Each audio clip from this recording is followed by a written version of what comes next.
咱庙的那咧闹热的时阵，清早会当看到无同的阵头甲北家将，这是咱台湾真有特色的文化。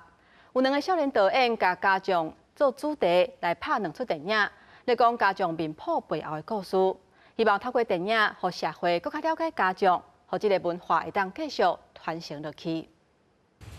庙埕搭着布棚放着电影，2出以家将做故事背景的剧情电影底片、文册甲落路，利用新明星成神的方式来做伙放送，要用无同的角度消解家将面谱下底的人拄到的问题甲自身的认同。其实家将伫咧出庭的时阵是做严肃的，因袂使黑白算，因为因代表是新民，会拍这个影片，互大家知影，家将其实是个很严肃啊、很美丽的文化。互大家知影讲，卖互刻板印象所影响。因为是底片嘛，底片就较低，无就解说足济，所以那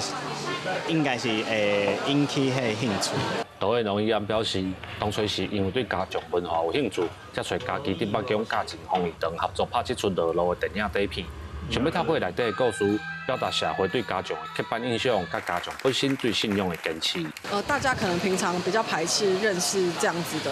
文化，那我觉得用影片就是让大家说，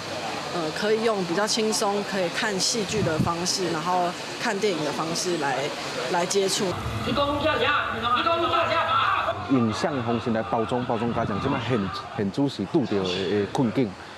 换一个方式做看卖，互人知影讲，阮拄到的问题是啥。阮认真做，过来做，但是无希望安尼去用抹黑，无希望去用啥。因为家己市举办的活动，互伫外县市的家己人，或者是伫家己的外地人，会当有机会伫庙埕的头前，用因少年人的角度，透过影片的方式来表达家将文化的困境，甲需要拆落来的标签。记者林慧婷，家己报道。